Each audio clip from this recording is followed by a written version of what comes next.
tardes, amigos y amigas. Esto es Tardes con Derechos Humanos en Movimiento.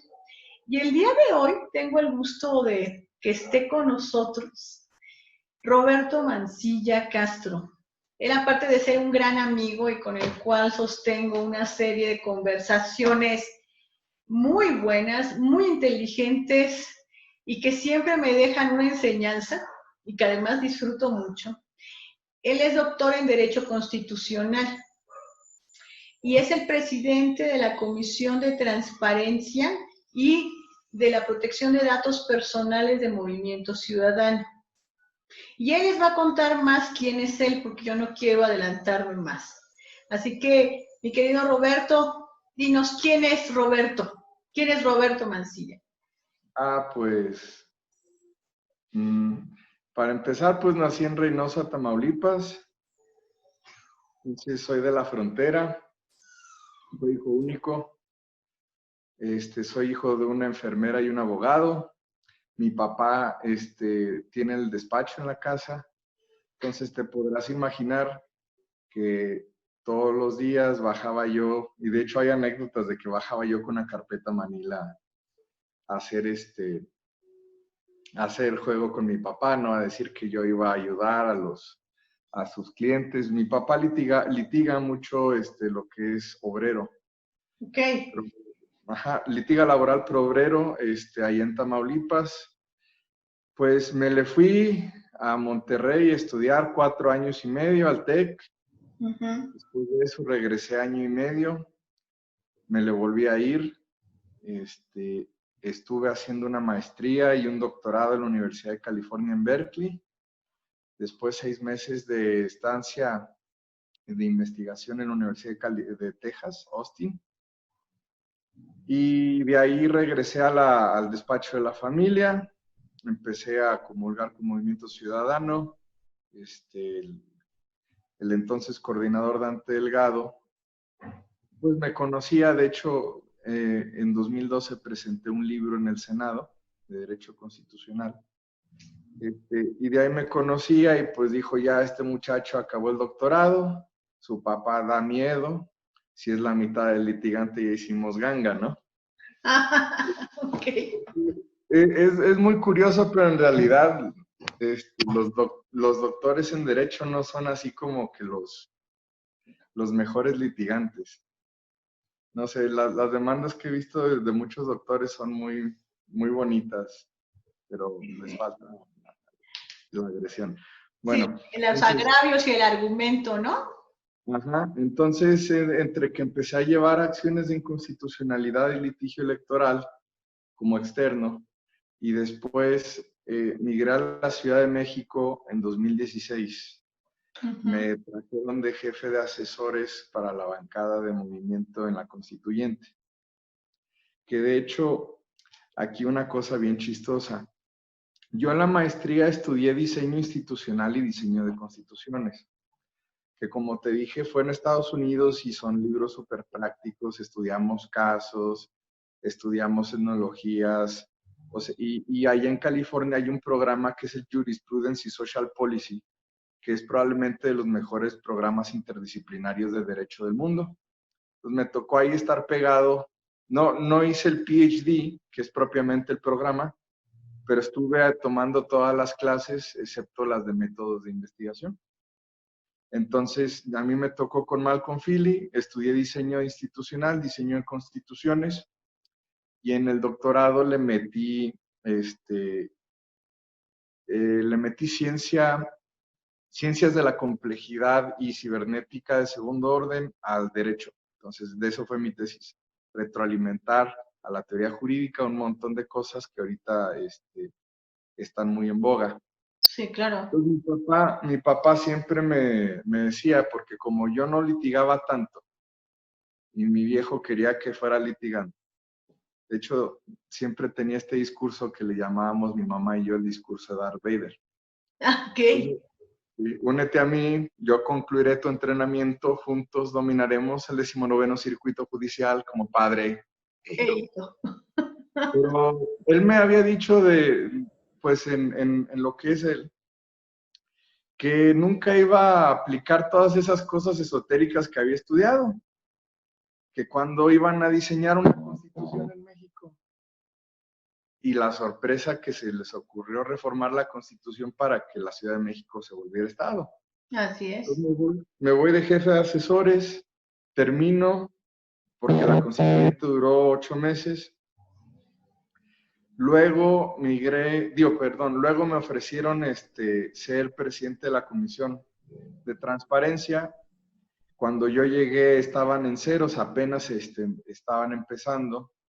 Acababan de abrir la puerta ya a las inspecciones vinculantes del INAI a partidos políticos. Así es. Y pues me tocó también aplicar el diseño institucional, porque yo hice las reglas, rehice la institución, gestioné que me dieran equipo de trabajo, empujamos porque no había, originalmente la comisión no manejaba datos, o sea, no manejaba el área de datos personales porque tampoco en el partido existía. Sí, Y a claro. partir de 2015 se reformó la ley para que fuera exigible.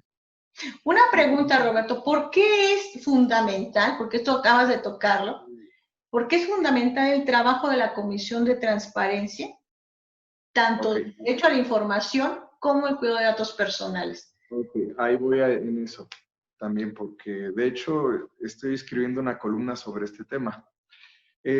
Los datos personales son esas cosas que te hacen identificable del resto de las personas. Entonces, proteger tus datos es proteger tu privacidad. De hecho, hay una definición muy bonita que le vi ¿cómo se llama? A Snowden. Snowden decía que la privacidad es el derecho a uno mismo. Entonces, también tenemos el área de gestión archivística. Son esas 3 las áreas principales. Transparencia, datos personales y archivo. Y si tú ves los reglamentos que están a disposición del público, tenemos un reglamento general de transparencia, datos y archivos, un reglamento estatal, y el reglamento estatal tiene una sección para estados con registro y para estados sin registro. Entonces, hemos estado, porque aún nos falta, mira, lo que nos viene a exigir la ley viene siendo una gran cantidad de cosas que van en contra de la cultura administrativa que existe en todo el país y obviamente en los partidos políticos. Entonces, tenemos que romper inercias en transparencia, en datos y en archivos, porque los archivos siempre han sido considerados una cosa sin importancia. Y son al contrario. Son el corazón de la administración pública. Así es, sí. Si no tienes bien tus archivos, no tienes bien tu institución. Entonces, tenemos tenemos un plan de trabajo, tenemos materiales didácticos en la comisión, accesibles al público. Tenemos todos los lineamientos, reglamentos y manuales. Tú puedes entrar a la página y tienes el directorio del personal y un perfil biográfico. Entonces sabes perfectamente quiénes son los que toman las resoluciones y quiénes son los que llevan el trabajo técnico de transparencia, datos y archivos. Ahorita más que nunca es importante eso porque los datos personales se están protegiendo cada vez más, pero el tráfico de datos personales va a ser un tema muy importante en el futuro, porque los hábitos de la gente, la información que la gente genera en sus actividades de consumo y en todas sus actividades se va a volver información muy importante para las grandes corporaciones y también para los partidos políticos y también para distintas instituciones. Entonces, hay que proteger a la gente y sobre todo generar conciencia. El problema de la gente es que no saben, como no es algo que físicamente te duele, sí. Porque la gente entiende el mundo, y esto fue de las cosas que aprendí con la cibernética. La gente entiende el mundo usando su cuerpo como ancla. Tu cuerpo es tu punto de referencia, y si no te duele, si no te genera una molestia palpable, es muy difícil que le hagas caso. Los seres humanos estamos muy mal diseñados para hacer frente a problemas graduales que sabemos que van a pasar, pero que suceden muy lentamente. Por ejemplo, el cambio climático. Entonces, el problema de los datos personales para defenderlos es que a veces, como no te duele, como no lo registra fácilmente tu cuerpo como una molestia, no lo ves como algo que tenga importancia, pero tiene Hasta toda que la esté importancia del encima. mundo. Hasta que tienes un problema, sí. Hasta que tienes un problema con la identidad y todo eso. Entonces, ya del 2018 para acá, he estado trabajando tanto en la comisión, pero ya no directa, o sea, sigo dirigiendo la comisión, pero ya lo hago fuera de horario laboral y ahora trabajo como asesor legislativo. O sea, es ya como una cuestión honorífica, ya que quedó la comisión bien integrada, con un equipo muy comprometido, que les mando Sí, sí. saludos. Ajá, a todo tu equipo. Es gran gente. Y ahora trabajo también como asesor legislativo para la bancada de Movimiento Ciudadano en el Senado. En parte lo que hago es asesorar todos los temas de derecho constitucional. Todo el constitucionalismo, mucho me toca a mí explicarlo a los senadores y también, como yo llevo litigando del 2017 para acá, no, miento, del 2015 para acá, todo lo que es constitucional, electoral y constitucional, pues también en las acciones de inconstitucionalidad electorales me tocan a mí y las de minoría parlamentaria, me toca a mí hacerlas.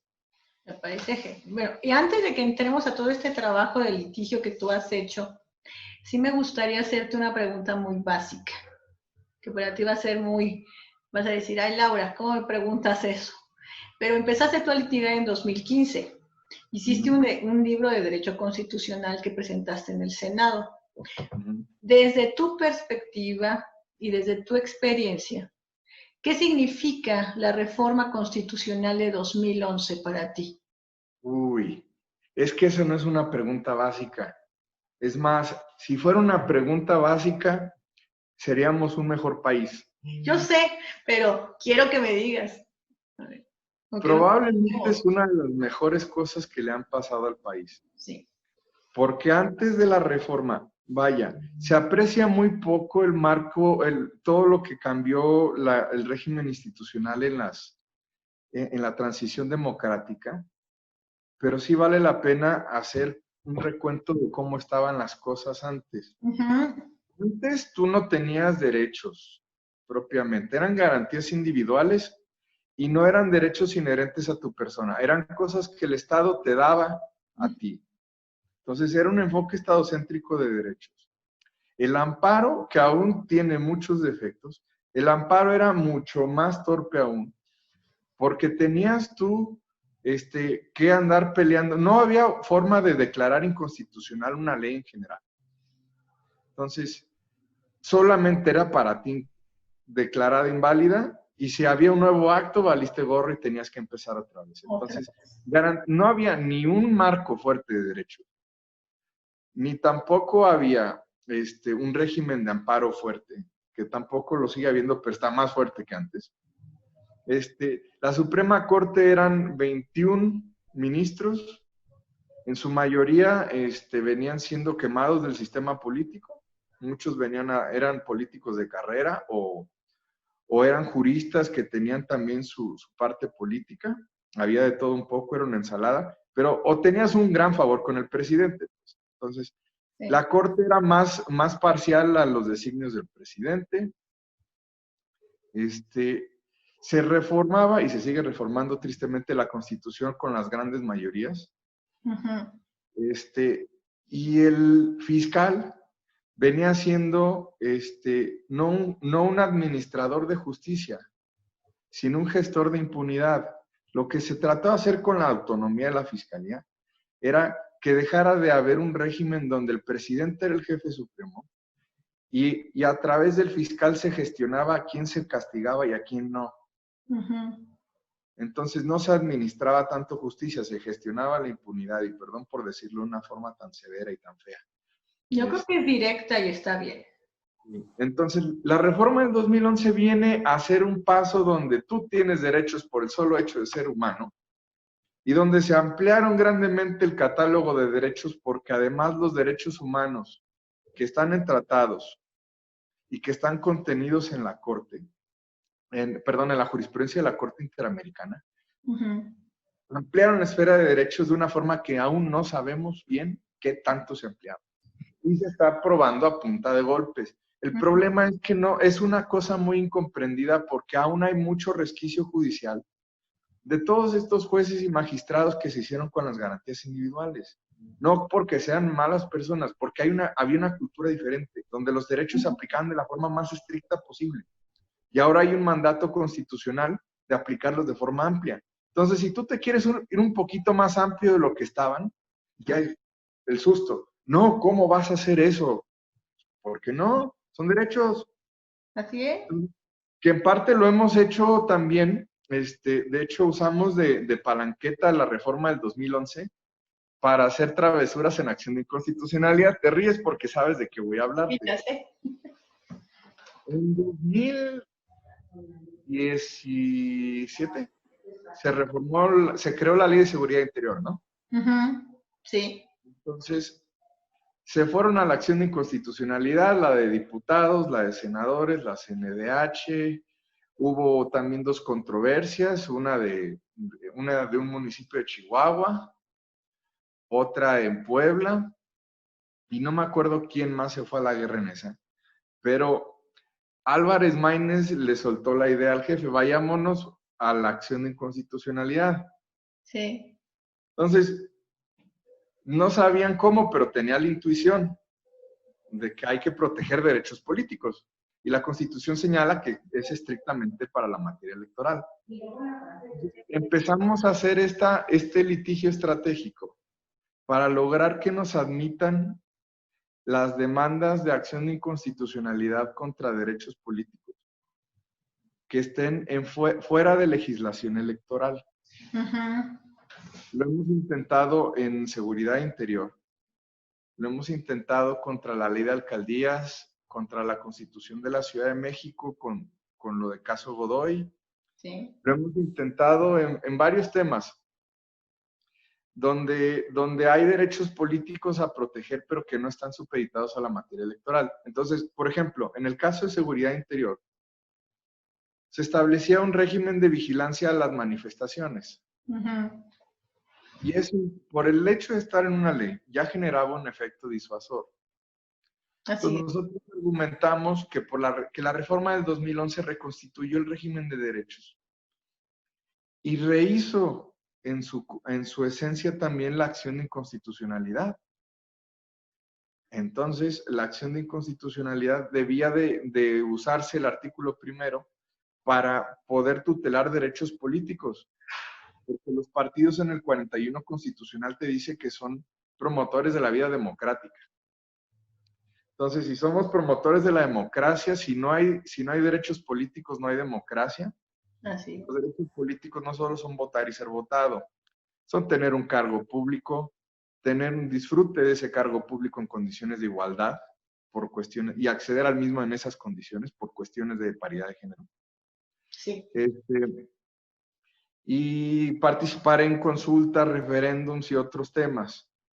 Entonces, la reforma vino a cambiar el mundo y aún no terminamos de saber la forma en que ha cambiado. Y de repente es muy fácil a la gente decir, no, es que las cosas no cambian, pero es que ha sido un cambio que aunque no se siente tanto, realmente ha ampliado mucho los derechos. Mira, si tú le preguntas a un penalista cómo estaban las cosas en los 80, a cómo están ahorita, hay más formas de defenderse ahorita que antes.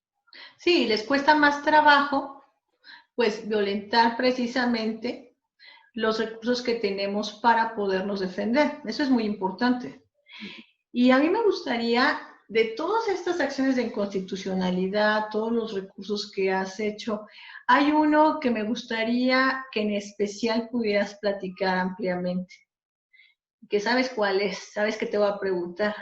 A partir de las reformas de la prevención, atención y sanción de la violencia política por razón de género a nivel federal, y que se tenía que hacer lo correspondiente en cada estado, pues, ¿qué sucedió en el Congreso de Nuevo León? Que no se pudo legislar en tiempo ni en forma. Y hay una mujer muy especial que tú y yo conocemos y que queremos mucho y respetamos, Iraíz, que fue el motor que movió a todo mundo, principalmente a ti, para empezar a hacer esta gran lucha.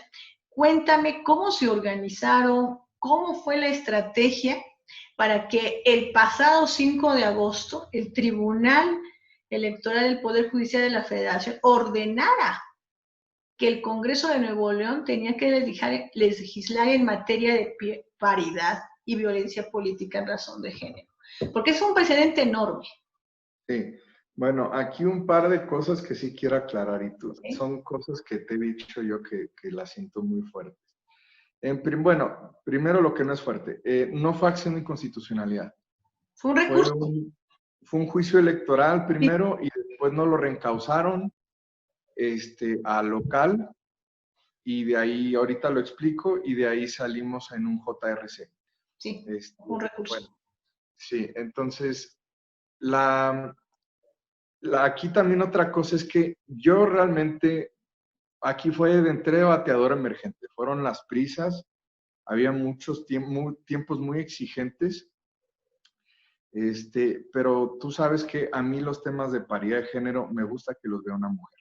Sí, lo sé.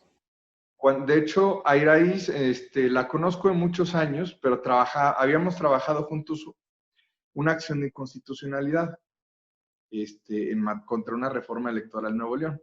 Y yo a ella le di la parte relativa a la paridad de género, porque volvemos a lo mismo.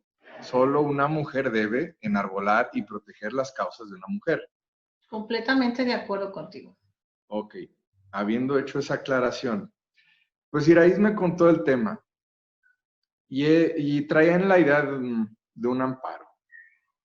Habían barajado muchas cosas, pero el amparo va a tardar 10 años en llegar, para que la Corte, quién sabe si, o sea, la Corte aún no se siente muy segura al respecto de la omisión legislativa, como que sí. Sí, así es.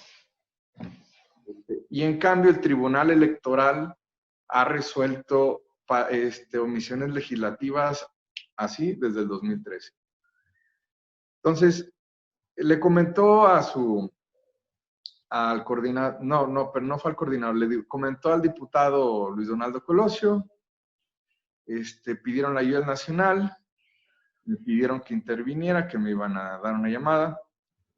Yo conozco al diputado, fuimos compañeros en la escuela, somos de la misma generación de Derecho, nada más que creo que yo salí un semestre antes, pero entramos al mismo tiempo. Entonces, había confianza y me dijeron, ¿qué se puede hacer? Pues el tiempo apremiaba. Entonces, no había, cuando hay tiempo en las acciones de inconstitucionalidad, se arman grupos, equipos, todo un esfuerzo, ¿no? Pero aquí no había tiempo. Entonces, agarré una demanda que ya medio tenía hecha sobre una omisión legislativa, de la publicación de una norma que al final no se usó. Entonces quedó en el tintero. Y buena parte de mi trabajo implica hacer demandas que no se van a usar. Porque como yo lo que hago es dar opciones, le digo, jefe, nos podemos ir a los golpes. Hay una ficha, mire, esta es la ficha, estos son los análisis que he hecho, esta es una maqueta de lo que podría ser la demanda, me dicen, sí, vámonos, hago la demanda y a veces dicen, ¿sabes qué? Los tiempos políticos no son los idóneos, nos aplacamos. Bueno, entonces, en esto agarré esa demanda, empezamos a ver el tema, me explicaron algunas cosas, metimos por cláusula de igualdad, justificamos todo, y ahí el problema era que se reconociera en primer lugar la omisión legislativa, por dos razones. Había una temporalidad muy difícil. La omisión se empezaba a configurar a partir del 6 de junio del 2020.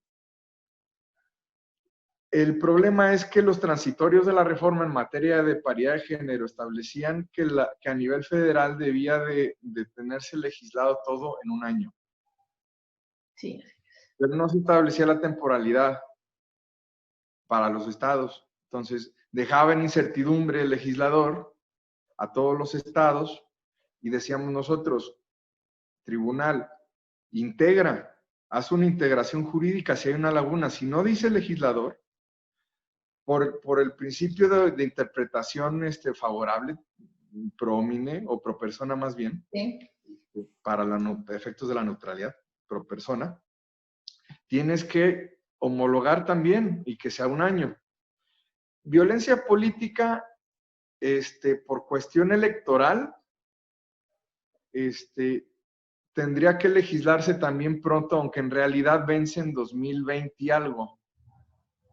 No vence en este año. Creo que vence en el 21 o en el 22. El problema es, les dijimos, también tienen que reconocer la omisión en violencia política. Porque en materia de violencia política, se tiene que aplicar el principio de las elecciones. Se tiene que hacer lo más favorable a las mujeres, en este caso Nuevo León. Y me la compraron.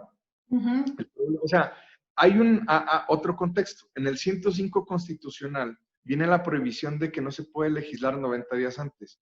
Entonces, estábamos después del 6 de junio, pero antes de la prohibición, y el problema es que no iba a ser tiempo suficiente. Lo mandamos directo al Tribunal Electoral, como un juicio electoral. El juicio electoral es el cajón desastre.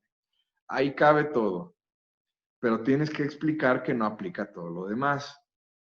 Entonces, fuimos en juicio electoral, pedimos el per saltum, o sea, el salto de la instancia, que generalmente empieza en el local, luego al federal, en sala regional, y luego te brincas, a menos que sea una aplicación de ley federal, y luego te brincas a sala superior si hay una cuestión de constitucionalidad. Pedimos el brinco de la instancia, no nos lo concedieron, dijeron que era un principio autoaplicativo, que el problema que dijimos es que la gente aplica los principios. Perdón, reflujo. Entonces, nos reencausan al tribunal local y para empezar no sabíamos que ya había un antecedente de omisiones legislativas. Nos lo reencausan y nos hacen un sobreseimiento. Francamente hubiera preferido eso a una sentencia tibia. Es más fácil pelear un no que pelear un quién sabe. Más o menos, ándale. Entonces, nos dijeron que no, y nos dijeron que no porque el que no hubiera un plazo para legislar era parte de la libre configuración del legislador. La libre configuración es sobre la materia.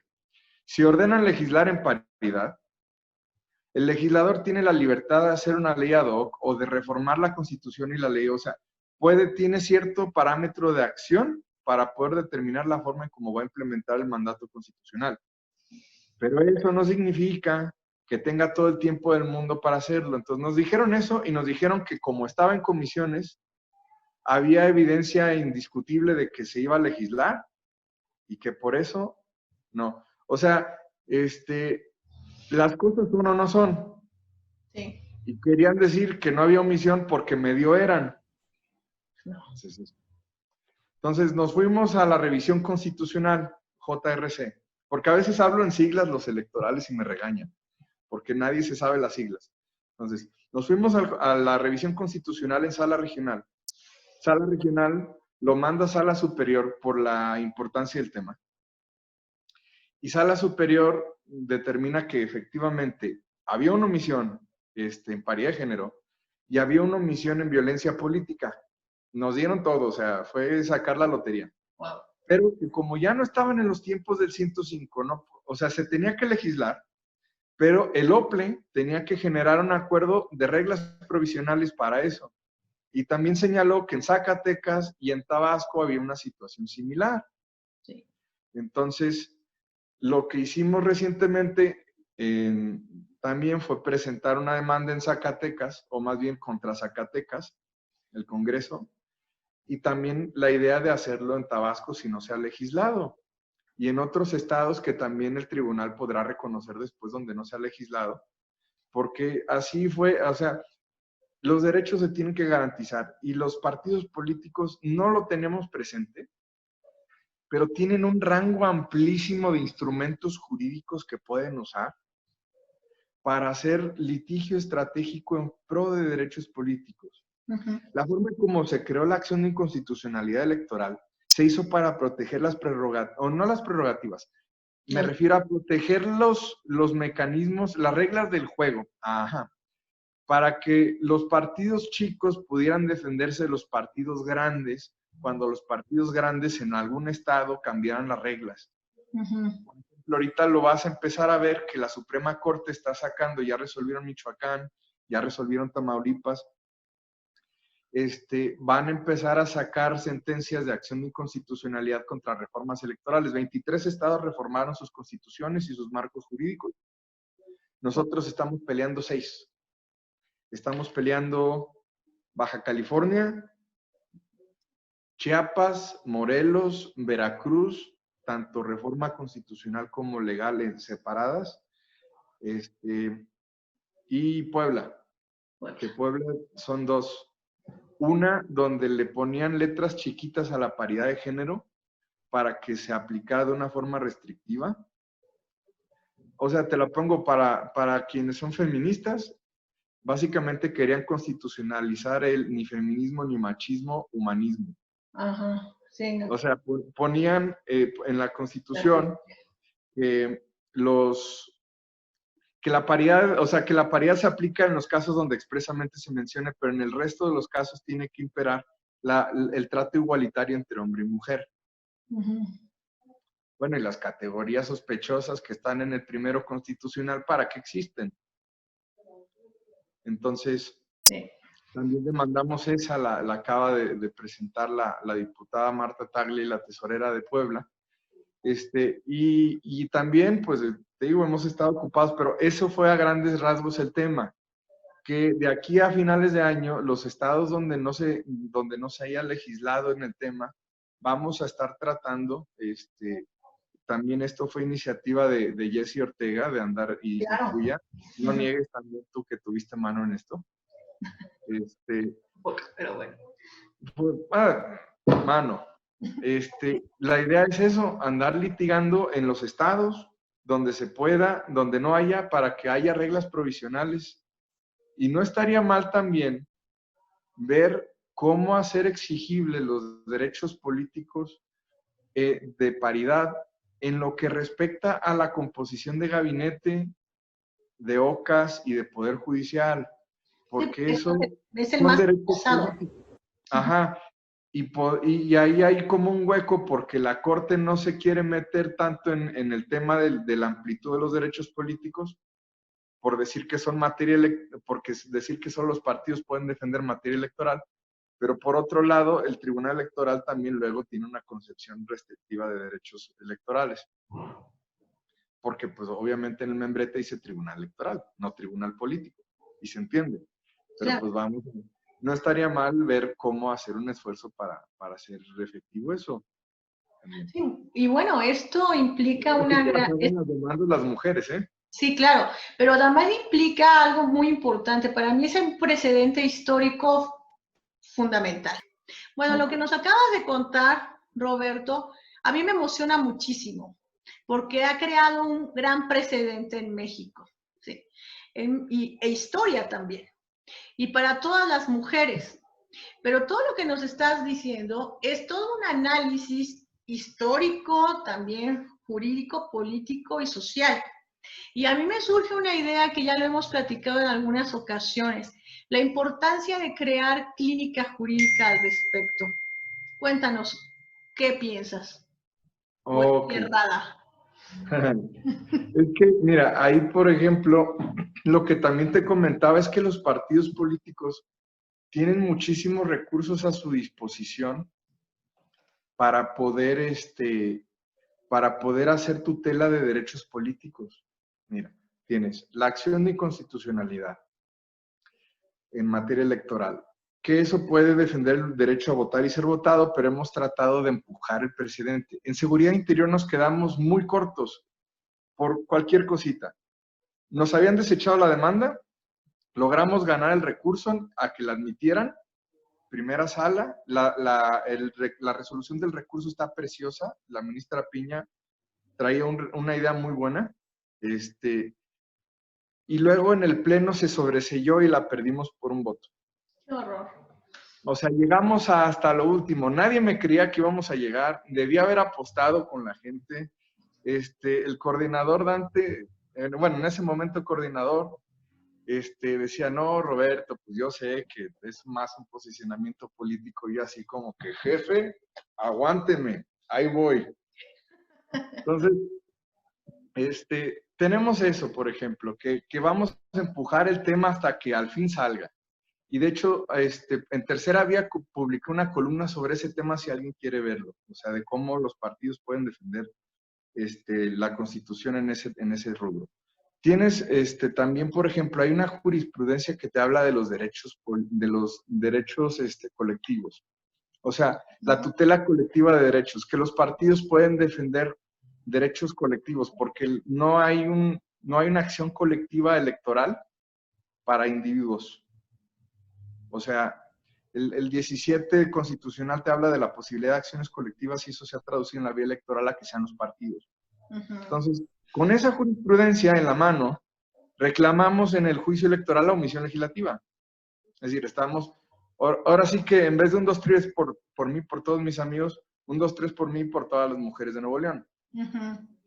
Entonces, aduciendo en los términos de esas jurisprudencias, hicimos, pero podría haber, y en eso lo hemos hablado antes, pudiera haber un esfuerzo por hacer una clínica jurídica.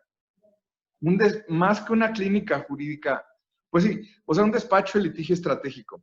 Vaya, es que clínicas jurídicas, por ejemplo, vendrían siendo como la que existe en la Universidad Nicolaita, allá en Michoacán, la del maestro, pues sí, la del maestro, porque pues, es un fregón, la del doctor Gomesindo, que es muy buena en DESC, que ha sacado una jurisprudencia impresionante en materia de derechos económicos, sociales y culturales, sobre todo en materia de salud, y que han sido el chicote del 11º circuito en esos temas.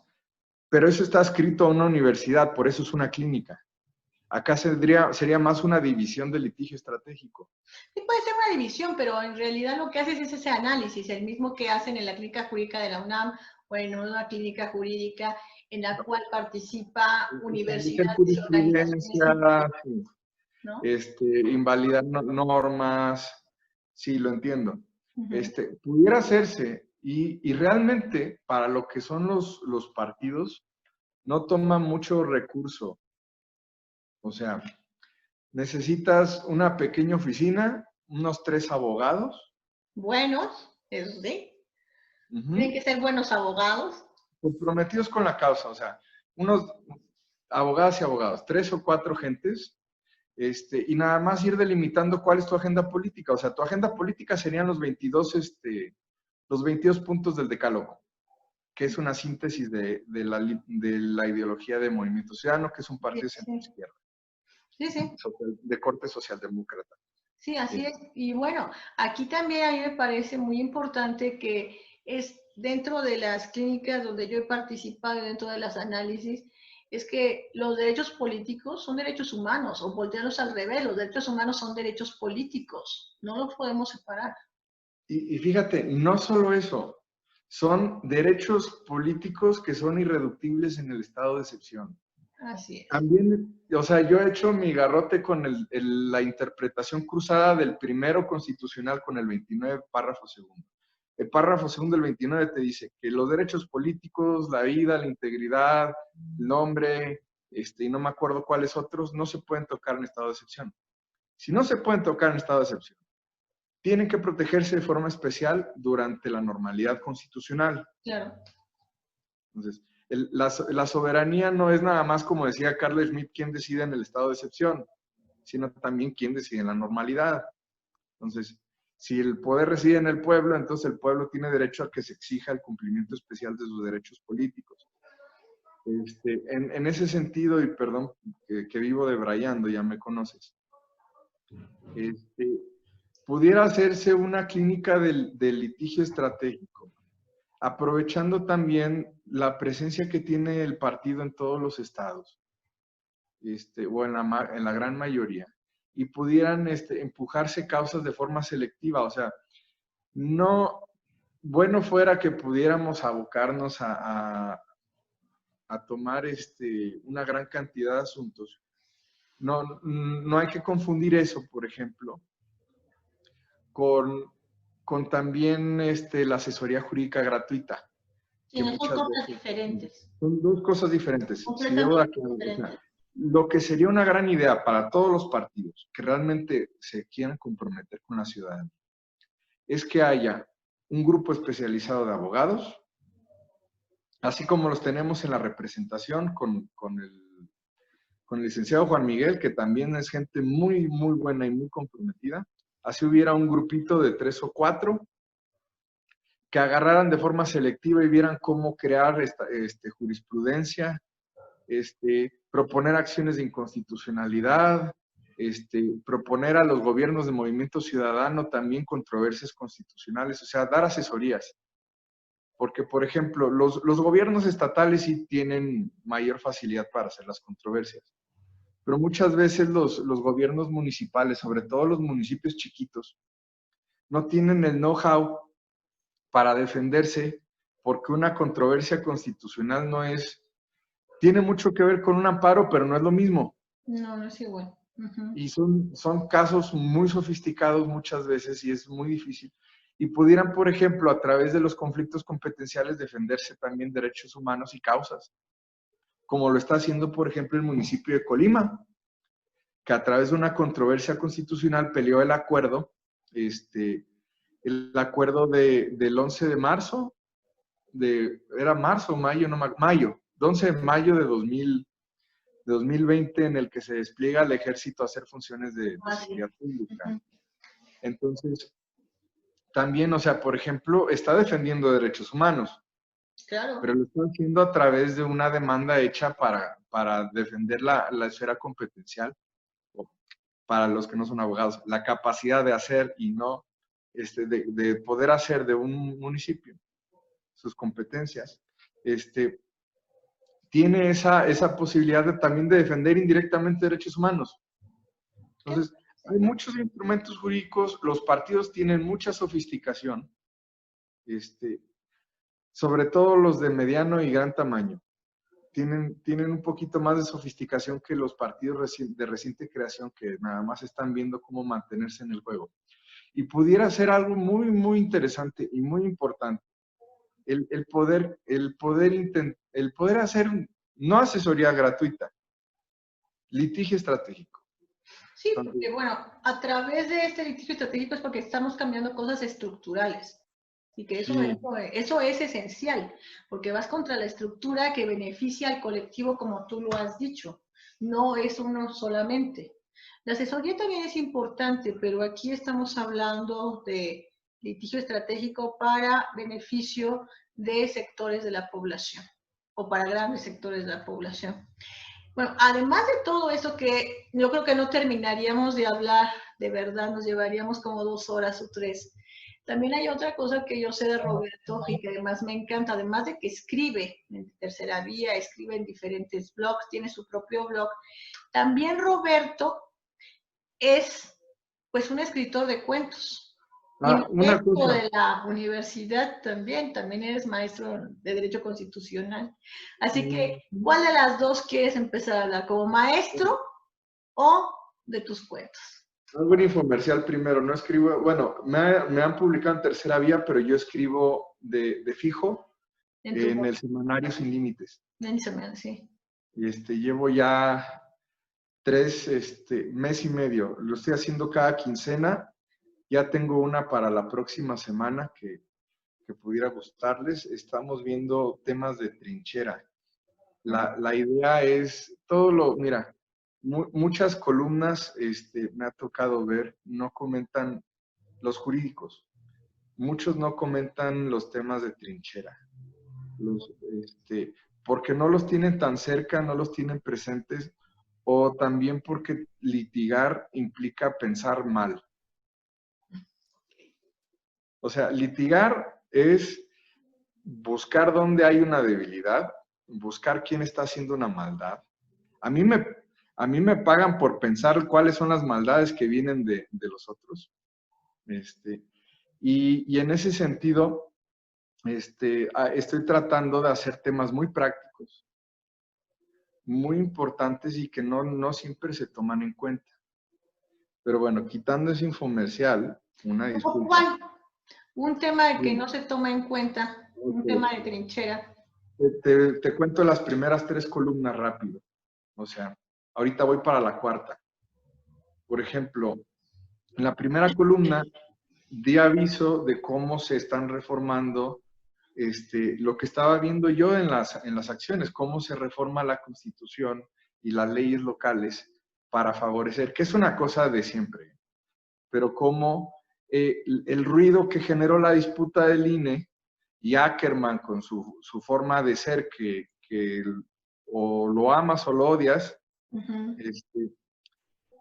y se perdía mucho de vista el caso de que en muchos lados estaban cambiando las reglas electorales. Por ejemplo, otra muy buena es que la forma en cómo se reformó la administración pública, con la ley de austeridad, con las reformas que establecen los superdelegados, las comisiones presidenciales, la forma en cómo se establece la ley de austeridad y todo esto, la forma en cómo se está modificando la administración pública, la apuesta más a la capacidad operativa, perdón, a la lealtad política que a la capacidad operativa. Entonces, como el presidente siempre ha sido un líder político, lo que hace, su instinto es transformar la administración pública en algo más flexible y parecido a un partido político. De hecho, la columna se llama La partidización de la administración pública, y no es por hacer ruido ni controversia ni nada. Es un análisis jurídico donde vamos viendo toda la legislación, donde se empiezan se reducen los salarios, se va gente, se llena con gente que no cumple un perfil técnico, pero es un perfil político. En muchos puestos se colocan a exdiputados o exfuncionarios de gobiernos locales. Se empiezan también a redirigir el gasto público, se hace en la ley de austeridad y en la ley de reforma hacendaria, de presupuesto y reforma hacendaria, una redirección al gasto público, la ley el Plan Nacional de Desarrollo, por ejemplo, el documento que se aprobó, no los anexos, el documento que se aprobó es un documento programático, como si fuera la ideología de un partido. Uy. Entonces, no es andar yo diciendo facciosamente, sino que voy siguiendo las cosas, muchas por curiosidad, otras del trabajo, son temas de trinchera. Sí, claro. Pero sí, para que nos está viendo, pues que le quede claro de qué estamos hablando, ¿no? Porque si no parecería que estamos hablando en clave. Pero ahora sí, regresando a los cuentos, ¿no? Regresando, bueno, tus clases, empezaste las clases de Derecho Constitucional el año pasado, ¿no? Parlamentario. Me dieron... Parlamentario, perdón. Hubo una vacante que creo que ya no se repitió, porque ya no estoy dando clases. Pero me ofrecieron la posibilidad de llenar un huequito ahí en la UNAM, y di un semestre de Derecho Parlamentario. Pues como yo he sido asesor en el Senado y en la Constituyente, pues traté de hacer una cruza entre, igual, trinchera, decirles, a ver, compañeros, ustedes me van a hacer, poníamos ejercicios, mira, cada semana era una ficha. Ustedes me tienen que traer una ficha y repartía los temas para que no se estuvieran copiando. Entonces, repartía temas en 3 sectores. Número 1, investiguen este tema, 2, este y 3, este. Entonces, las primeras fichas, las primeras 10 fichas, cada una valía 2 puntos. Pedía fichas informativas, les pedía fichas que me explicaran temas donde pudieran usarse iniciativas, fichas donde hicieran análisis de instrumentos jurídicos, o sea, no nada más explicar temas. Hacía que me explicaran las fichas en formas bien chistosas. Mira, por ejemplo, me ponía a un lado de cualquier estudiante. A ver, yo soy tu diputado, ahorita no hay quórum, te agarro, a ver, fulanito, ven y siéntate aquí, y te siento en la curul de al lado, o en el escaño de al lado, si fuera senador. A ver, me estabas explicando este tema, no leí la ficha, no tengo tiempo, vengo de una entrevista, tengo hambre, explícame las cosas ahorita, va a empezar sesión, explícamelo. Y ya, me tenían que explicar como si yo fuera un diputado.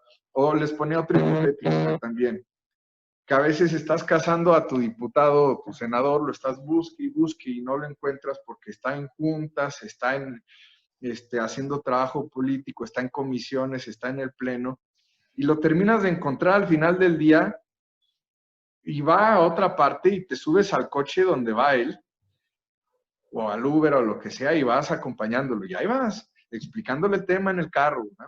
Y llega, ya lo entiende y se va a reunión o se va a otra cosa.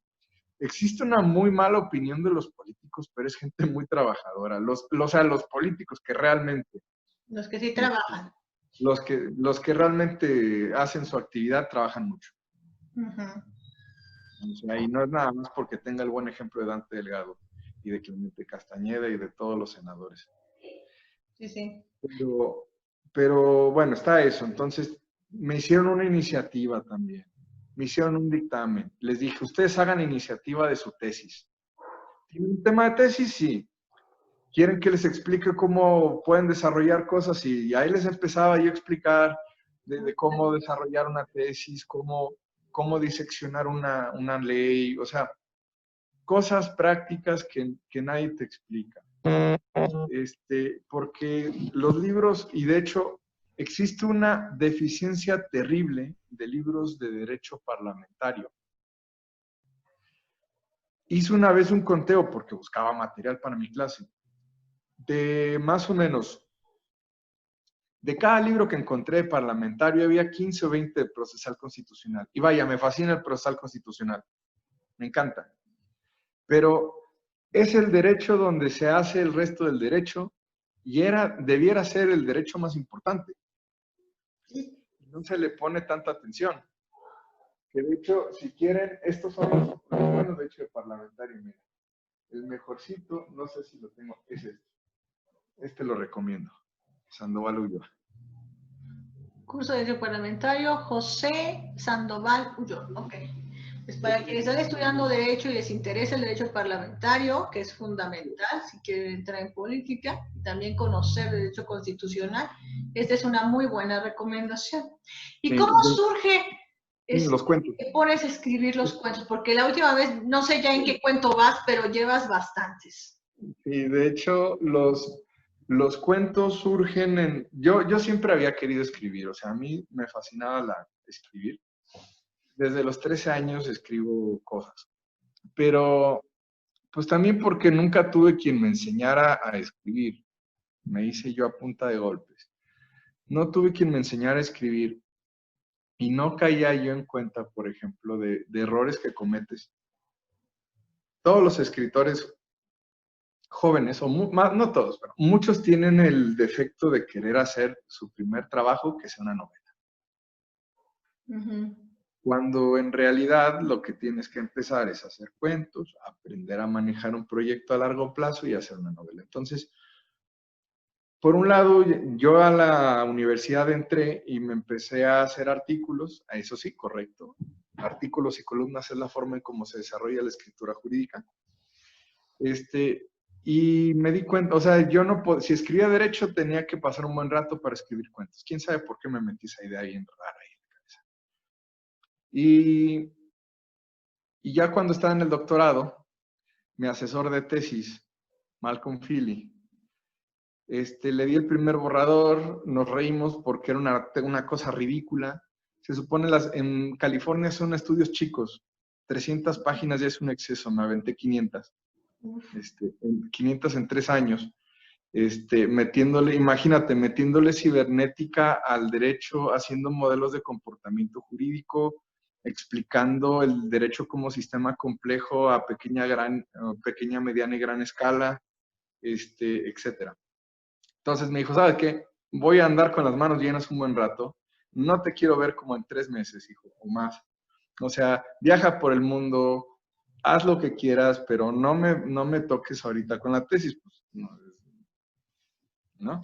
Entonces, me puse a escribir, pues yo había hecho una noveleta, porque toda mi adolescencia fue no lograr acabar un proyecto. y yo no entendía por qué, porque pues también trataba de hacer una cosa que iba más allá de mi capacidad, no porque no pudiera, sino porque no tenía la práctica.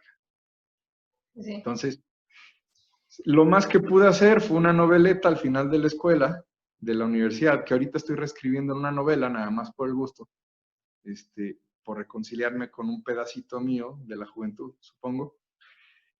Y entonces me puse a escribir, agarré unos ensayos que había, o un pedazo de la tesis que había hecho sobre el tema porque le metí mucho de filosofía, de explicar el derecho como valor filosófico y le metí hasta física cuántica, no estoy jugando.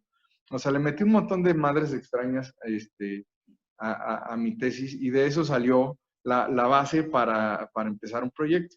Entonces, por puro gusto hice 3 ensayos sobre el tiempo. Ahorita estoy reescribiendo el primer libro porque pues también nunca estuve contento con ese libro y ahorita estoy a punto de estar contento con ese libro. Okay. Estoy reescribiendo ese detallito. Y en la reescritura que estoy haciendo, 3 cuentos, 3 ensayos donde se habla las reglas del juego y posteriormente 9 cuentos, donde se habla, por ejemplo, tengo uno de viajeros en el tiempo donde la gente, o sea, se da cuenta que el universo es conciencia y que el viajar en el tiempo es moverse dentro de la conciencia. Entonces, a través de prácticas meditativas y cosas, es gente que tiene la facilidad de poder viajar en el tiempo. Cosas así. También otro que fue un refrito de un cuento de Borges, donde agarré la vida de Hermann Heller e hice un personaje ficticio que está a punto de acabar su gran obra, que le da un infarto en la clase, y se está muriendo y se va a morir y pide más tiempo, como en un cuento de Borges, donde hay un cuate que está en el pared de fusilamiento y pide acabar una obra. Entonces visualiza su interior, su oficina y empieza a terminar su libro. Y lo acaba y cuando lo acaba se muere, ¿no? Entonces, saqué ese, terminé la tesis, lo volví a escribir y luego dije, ¿por qué no hago otro? Y agarré a hacer uno sobre la materia en 2015 y luego empecé a hacer uno de la memoria en 2016. Son libros chiquitos, los tengo gratis en mi página de internet, en inglés y en español. Entonces, ahorita estoy acabando de producir el sexto. Entonces, la primera serie son tres libros que tienen cada uno 3 ensayos y 9 cuentos. La segunda serie son 2 ensayos y 7 cuentos. Y la tercera serie, que es la que voy a empezar en un futuro, es un ensayo y 2 noveletas. ¿Ok? Entonces, también pues de eso, pues son entre los cuentitos, o sea, ya como un conjunto, aunque es una serie de libros de cuentos, puede leerse como una novela muy amplia y muy desparpajada, porque todo sucede en el mismo universo. Entonces pongo, algunas cosas son de ficción, otras no, hay cosas hasta thriller político, hay de todo. Pero sí, mira, es que no puedo decirte que prefiero una cosa sobre otra. No, pues no, es que son cosas diferentes. Lo que pasa es que eres tú integral, o sea, te veo como un todo que te forma. Roberto está formado en diferentes pedacitos que lo forman en total. Micro Robertos, porque de hecho la escritura la hago al nombre de Gustavo Castro. Gustavo es mi segundo nombre. Roberto Gustavo, suena nombre de telenovela. Wow. Sí. Pues ahorita vamos a entrar a una sección que va a ser para ti todo un reto. Adiós. Incluso ya han dicho que les da miedo Fer, pero aquí está Fer con su sección de preguntas. A ver, adelante, Fer. Dispara. Hola, Roberto, buenas tardes. Buenas. Pues mira, queremos conocer qué es lo que piensas en una sola palabra, nada más una. Es como psicológico, ¿no? De la respuesta rápida. Exacto. Ok. Y a ver, cuando escuchas paridad. Mujeres. Respeto. Tanto mujeres como mujeres trans. Ok, excelente. Súper. Respeto. Inclusión. Libertad.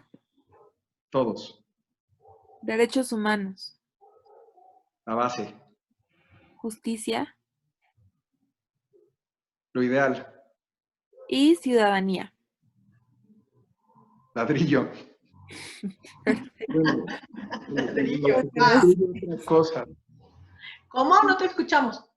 Ladrillo, o sea, lo que construye otras cosas, la herramienta para hacer, si hay buenos ciudadanos, si hay buenos gobiernos, si hay buenos estados. Me parece ¿Qué perfecto. es bueno? Ya depende de cada cultura. Y bueno, yo quiero saber cuál es tu libro favorito y por qué hay que leerlo. Es que ahí, Además, el que me acabas de enseñar. Yo sé que debes de tener muchos, pero escoge uno. mira, es que también un libro, te lo voy a dejar en 3. O sea, si dices que hay micro Robertos, cada Roberto va a escoger su libro. Bueno, ok, ya, me rindo. Sí. El Roberto que es abogado, académico y litigante, y profesor, le fascina la teoría general de derecho de Carneluti. Ahí viene la concepción más rara de justicia que yo he visto, o sea, y la más bonita, a mí me gusta mucho. De hecho, o sea, y tiene, esto está muy gracioso además, o sea, Carneluti dice que la justicia es la conformidad con el orden del universo. Bueno. O sea, dije yo, carajos, entonces como el FUA, ¿no? Es lo que se proyecta hacia el universo. Ándale. Sí, o sea, trae unas ideas muy interesantes porque habla del desarrollo social como un contrapunto entre la economía y la ética. O sea, para no ser un libro, para ser un libro jurídico habla de cosas, es una teoría del derecho, su teoría general de derecho es una teoría que viene de otro lado, muy, muy refrescante cuando estás viendo las mismas cosas de positivismo y naturalismo que se vienen inventando la madre por 500 años, literal por 500 años. Sí, exactamente. Y que nunca van a dejar de mentarse la madre porque tienen un punto irreductible. Bueno, no voy a decirlo porque me voy a hablar de cosas. Ahora, el Roberto de la cibernética, que es el Roberto que también es la base para las teorías de Roberto abogado y para la forma en cómo el Roberto escritor hace las cosas. El Roberto cibernetista, que incluso tengo ligas con el Comité 51 de Sociocibernética, que es uno de los órganos, o de las tribus, por así decirlo, de cibernética y complejidad en el mundo. Ese te recomendaría de Maturana y Varela, el árbol del conocimiento. Es un libro bellísimo, bellísimo, que te enseña la forma en cómo en toda la naturaleza, en el universo, hay procesos de comunicación, relaciones circulares, cómo te pone la idea de los seres vivos, que los seres vivos lo son porque son capaces de producir sus propios componentes. Es un concepto llamado autopoiesis que después Niklas Luhmann destrozó y deformó horriblemente, queriendo aplicarlo Soy antilumaniano, por cierto. Sí, mira. Que también eso no me hace buenos amigos, pero bueno. Y el Roberto escritor, porque pues meto todo eso de cibernética en mis cuentos y en mis libros. Acabo de publicar una monografía, justo te iba a decir en la mañana, se me olvidó. Me acaban de publicar una monografía en la editorial Brill, donde estamos agarrando cibernética y teoría de la complejidad para refundar conceptos de teoría constitucional. Muy interesante. Sí, entonces, el Roberto escritor te recomendaría El Principito de Saint-Exupéry, porque es un libro que lo puedes leer en distintas etapas de tu vida y vas a encontrar distintas cosas en ese libro. Es uno de mis libros favoritos, para mí, Saint-Exupéry, ahí fue, que también sus libros de la Segunda Guerra, de las anécdotas de aviación son muy buenos. Y no me toques ese vals porque yo soy fanática también. Todo lo de Saint-Exupéry sería el tercer libro que te recomiendo. Sí, no, me encanta. Perdón por hablar tanto. No, y además me gusta mucho también a mí. ¿A qué personaje admiras y por qué? ¿Vivo o muerto? Híjole, es que admiro mucha gente. Bueno, escoge tres por los tres Robertos, nada más. Ay, María. Los tres mini Robertos. O micro Mira, Robertos. madre de Dios, no, ya me hiciste un infarto al miocardio porque ahí sí está muy, muy difícil que te responda. Pero El primero que tres se te gente, venga a la cabeza. vivos o muertos, ¿no? Sí. Vaya, de abogados, pues me hubiera gustado conocer al maestro de mi papá. Verás, yo no lo mencioné, pero mi papá tuvo un maestro cuando era joven, cuando era un abogado joven. Así como el Jedi tuvo a su Padawan, así también papá fue Padawan. Se llama don Gustavo Pasquel Caraza. Fue el mejor constitucionalista de Veracruz de su época, un amparista mortal. Y yo tuve mi maestro también, el maestro Cisneros Ramos, que no lo mencioné, integral en mi vida junto con Malcolm Philly. Don Gustavo pudiera ser Malcolm Philly. Malcolm Philly. Malcolm Philly es probablemente el académico que te demuestra, ¿sabes qué? Me voy a quedar con Malcolm, porque luego, o sea, dentro de todo lo que pueda hablar, si voy a hablar bien de Malcolm. Malcolm Philly es uno de los mejores sociólogos criminales del mundo, pero también es un politólogo impresionante. Ha escrito libros sobre policy making en Poder Judicial, hizo un libro de federalismo muy bueno, ha escrito varios libros muy interesantes. El que te he dicho que te voy a regalar de él es El proceso es el castigo, donde de los años 60 y 70, imagínate, en esa época un joven Malcolm hizo un estudio de campo en una corte de infractores menores y se dio cuenta que el proceso penal en sí es un castigo y está diseñado para castigar sobre todo al pobre, a los pobres, a la gente de color, a la gente del LGTBI. Está diseñado para ser un castigo en sí mismo. En aquella época fue una cosa, una revelación explosiva. Ahorita obviamente es algo que todos conocemos, pero que aún así no se termina de asimilar. 50 años después, o sepa Dios cuántos. Malcolm me abrió las puertas en Berkeley, y cuando todo el mundo andaba diciendo que mi tesis era imposible de hacer, que hasta que no, que estaba yo loco, que si ya tenía alguien, porque quién sabe, Malcolm tuvo la mente abierta de decir, le entro.